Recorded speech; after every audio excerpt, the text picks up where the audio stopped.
खुलुमबाय गिबियावनो नोंथांमोनखौ बयखौबो चेनेल बरना लाग्रोनाय जाबाय नोंथांमोननि थाखाय दिनै मोनसे गोनांथार भिडिअ लाबोनाय जादों आसा खालामदों नोंथांमोना बे भिडिअखौ बयबो जोबजासिम नायलांगोन होननानै आं नोंथांमोननिसिम बे भिडिअनि गेजेरजों नोंथांमोना अरुणोदय स्किमनि 3000 फैसाखौ मेनि 10 थारिखआव नोंथांमोना मोननो हागोन ना हाया आं बेखौनो नोंथांमोननिसिम दायो बे भिडिअनि गेजेरजों खोन्थाहरनो सानदों मानो होनोबा बिजेपि दला मैया देरहानो हाबाय जोंनि नैबे आसामाव बिजेपिनि दैदेननाय सरकारा जोंनि आसामाव फैसिगोन दा बिथांमोना समायखिरा लाथ'वाखै अबसे अब्लाबो नोंथांमोना मिथिनाथ' दायो मोनखाजोब्बाय जोंनि नैबे आसामाव बिजेपिनि दैदेननाय सरकारा जासिगोन डक्टर हिमन्त बिश्व शर्मा बिथाङानो चिफ मिनिस्टारखौ जाफिनसिगोन दा बेनिखायनो बिथांमोना नोंथांमोननिसिम रादायथ' होदोंमोन नालाय जेनेबा डक्टर हिमन्त बिश्व शर्मा बिथाङा नोंथांमोननिसिम बाथ्रा बुंदोंमोन नोंथांमोननिसिम रादाय होदोंमोन जे जोङो सरकाराव फैनायनि उनाव अरुणोदय स्किमनि फैसाखौ 1250 टाकानिफ्राय जोङो मास मोनसेयाव बारायनानै 3000 खालामना होगोन होननानै नोंथांमोननिसिम रादाय होदोंमोन दा बेनिखायनो बिथांमोनाथ' दायो सरकाराव फैनो हाबाय नङा होमबा दा बेनिखायनो नोंथांमोना मेनि 10 थारिखआव आरो बारा गोबाव सम गैला सानबाल'सो जोंहा दिनै मेनि 5 थारिख जाखाबायनोसै दा बेनिखायनो मेनि 10 थारिखआव नोंथांमोना अरुणोदय स्किमनि जोहै 3000 फैसाखौ मोननो हागोन ना हाया आं बेखौनो दायो नैबे भिडिअनि गेजेरजों नोंथांमोननिसिम खोन्थाहरनो सानदों गासिबो नोंथांमोना बे भिडिअखौ जोबजासिम नायलांबानो जाबाय आरो बेल' नङा दे आं नोंथांमोननिसिम अरुणोदय स्किमनि गोदान एप्लाइ खालामनायनि बागैबो आपडेट हरनो सानखाबाय बयबो जोबजासिमल' नायलां आरो बेनिफ्राय आंनि नोंथांमोननिसिम मोनसे खावलायनोबो थाग्रोबाय गिबियावनो गासिबो नोंथांमोना अननानै चेनेलखौ साबस्क्राइब खालामना लाग्रोलाय होननानै जाहाथे नोंथांमोना बेबादिनो स्किमफोरनि आपडेटखौ नैबे चेनेलनि गेजेरजों मोनबाय थानो हायो एसे उनावनो जोंहा जब कार्ड रेशन कार्डनिबो गोदान एप्लाइ खालामनाया जानो थांगासिनो दङ आं बेफोरनि बागैबो नोंथांमोननिसिम भिडिअखौ लाबोगासिनो दङ दा जिखियानो जाया मानो आं दायो अरुणोदय स्किमनि बागै खोन्थाहरनोसै दा नोंथांमोना 9000 मोनाखै होमबा 10000 होनलायलांबाय आंनिया थांनाय मार्चनि 10 थारिखआव नोंथांमोना खै हाजार फैसा मोननो हादोंमोन 9000 करि नोंथांमोना सासेयाव मोननो हादोंमोन बिनिफ्राय बैसागुनि उपहार हिसाबै नोंथांमोननिसिम माखासे फैसाखौबो सोआखै होमबा नोंथांमोननिसिम गिबियावनोथ' बिथांमोना बुंदोंमोन जेनेबा बैसागुनि थाखाय जोङो उपहार खावसे नोंथांमोननिसिम सोना हरनोसै दा बिनिफ्राय मास मोनब्रैनि जोङो माने एडभान्स जोङो सोना हरनोसै होननानै नोंथांमोननिसिम दालाय रादायखौ होआखै होमबा मास मोनब्रैयाव जोंहा बेसेबां जायो मास मोनसेयाव जुदि 1250 टाका करिबा नोंथांमोना 5000 फैसा मोननो हायोमोन मास मोनब्रैनिखौ नाथायबा बिथांमोना बैसागुनि उपहार हिसाबै 4000 करि नोंथांमोननिसिम एक्सट्रा फैसाखौ हरदों बैसागुखौ जाहाथे नोंथांमोना मोजाङै रंजानो हायो मोजाङै फालिनो हायो होननानै बिथांमोना माने 4000 फैसाखौ एक्सट्रायै सोना हरदों दा जेखियानो जाया मानो जोंहा दायो मास मोनब्रैया जाबाय बबे मासनिफ्राय नोंथांमोना फैसाखौ मोननो हायाखैमोन डिसेम्बरनि 12 थारिख ना मायावल'सो नोंथांमोना नैबे अरुणोदय स्किमनि फैसाखौ नोंथांमोना मोननो हादोंमोन दा बिनिफ्राय जानुवारि मासाव नोंथांमोना मोननो हायासै जानुवारिनि 1 थारिखआवनो जोंहा चिफ मिनिस्टार बिथाङा एनाउन्समेन्ट खालामनो हादोंमोन 8000 फैसाखौ मोनसिगोन होननानै दा बिनिफ्राय जानुवारि मासाव नोंथांमोना अरुणोदय स्किमनि फैसाखौ मोननाय नङा होननानै गावनो बुंखादोंमोन chief minister doctor Himanta Biswa Sarma बिथाङानो दा बेनिखायनो जानुवारि मासावबो मोनासै फेब्रुवारि मासावबो नोंथांमोना मोनासै मार्चआव मोनदोंबाबोथ' जयै मोननाय जाबाय नङा होमबा बेखौ लानांला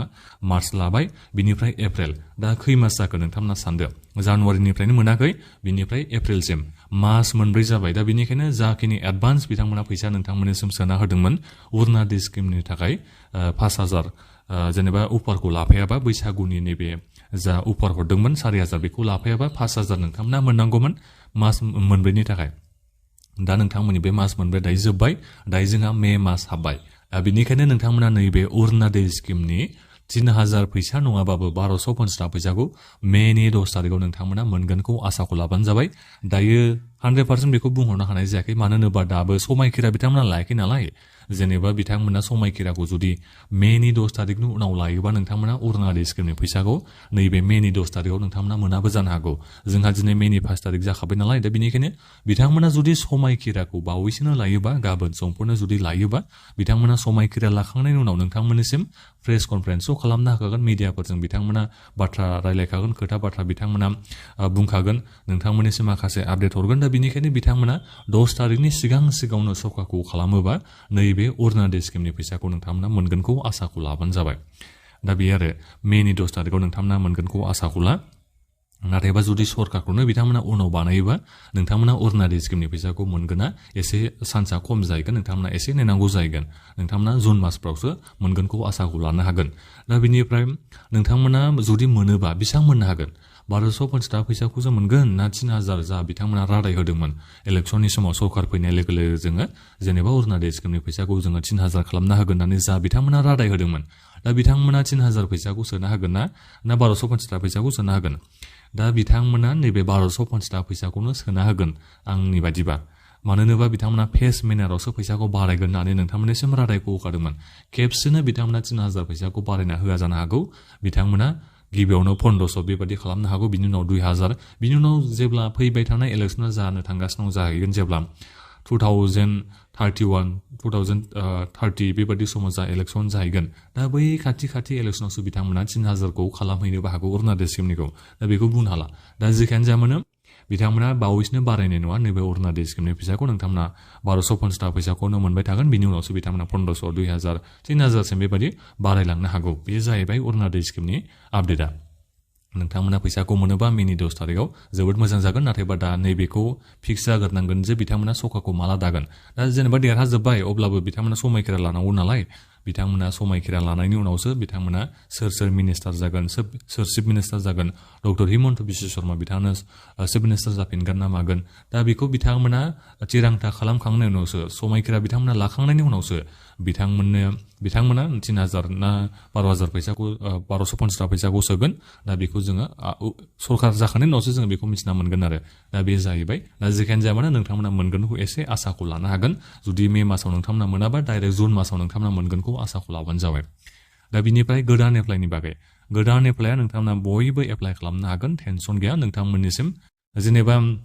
बिथाङा बुंदों आरो 90% सो मानसिफ्रानो अरुणाचल स्किमनि मुलाम्फाखौथ' मोनबाय अब्लाबो दायो 10% मानसिफ्रा अरुणाचलनि मुलाम्फाखौ मोनाखै जायनि थाखाय जों एप्लाइ खालामनायखौ लाबोगासिनो दं होननानै नोंथांमोननिसिम बुंखादोंमोन दा बेनिखायनो अरुणाचल स्किमनि एप्लाइ खालामनाया सरकार जाखांनायनि उनावनो नोंथांमोननि एप्लाइ खालामनाया जानो थांगासिनो दङ आरो जायफोर नोंथांमोना दाख्लैबावै एप्लाइ खालामदोंमोन आरो जुदि सेलेक्सन जायासै बेनिफिसियेल लिस्टआव फैयासै जायफोर दाख्लैबावै एप्लाइ खालामनाय दा नोंथांमोननिया बोरैबा उल्थां फाल्थां जाजोब्बायबो जानो हागौ इलेक्सननि समाव दा बेनिखायनो नोंथांमोना गोदानखौ आरोबाव एप्लाइखौ खालामबावबानो जाबाय इलेक्सननि उनाव जा जोंहा एप्लाइ खालामनाया जानो थांगासिनो दङ बेनि थाखाय रेडि थाखाबानो जाबाय एप्लाइखौ बयबो नोंथांमोना खालामथार रेशन कार्ड गोनांफ्रानो नोंथांमोना जाहाथे मासै मास अरुणाचल स्किमनि जै मुलाम्फाखौ मोननो हायो दा बेखौ आं नोंथांमोननिसिम बे भिडिअनि गेजेरजों खोन्थाहरनाय जाबाय दा एसे उनाव आरोबाव नोंथांमोननिसिम जुदि फिक्सडै आं मोजां मिथिना मोनोबा नोंथांमोननिसिम भिडिअ लाबोगोन दा जिखियानो जामानो नोंथांमोना मेनि 10 तारिखआव अरुणाचल स्किमनि फैसाखौ मोननांगौ दा 1250 थाखा फैसाखौ बिथांमोना सोयो ना मायो ना 3000खौनो सोयो दा बेखौ बुंनो हाथ'वा सरकारखौ बिथांमोना मेनि 10 तारिखनि सिगां बिथांमोना जुदि खालामबासो नोंथांमोना अरुणाचल स्किमनि फैसाखौ मेनि 10 तारिखआव मोनगोनखौ आसाखौ लानो हागोन दा बेखौनो आं नोंथांमोननिसिम दायो नैबे भिडिअनि गेजेरजों खोन्थाहरनाय जाबाय दा नोंथांमोना जुदि माबाफोर सोंनांगौ दङबा नैबे अरुणाचल स्किमनि बागैनो दायो भिडिअखौ मुक्सआव नोंथांमोना कमेन्ट खालामदो आरो बे भिडिअखौ नोंथांमोना गासिबोनोबो नोंथांमोना शेयार खालामना होबानो जाबाय आरो आंथ' नोंथांमोननिसिम बुंखाबाय थादों नोंथांमोननिसिम आङो सरकारि न'नि आपडेट रेशन कार्डनि आपडेट जब कार्डनि आपडेट गोबां दंफां गायनायनि जा 15000नि फैसानि जोंहा जिअ टेगिं बायदिसिना दाख्लैबो जानानै थांबाय साफायनानै लांनाय जादों दा बेफोरनिबो आं नोंथांमोननिसिम गोबां आपडेट हरनो थांगासिनो दङ माब्ला मोनगोन 25000 फैसाखौ दा बेफोरनि बागैबो दा बेनिखायनो चेनेलखौ बयबो साबस्क्राइब खालामना लाखा होननानै आं नोंथांमोननिसिम खावलायहरनाय थादों दा बेखिनियानोमोन गोजोन्थों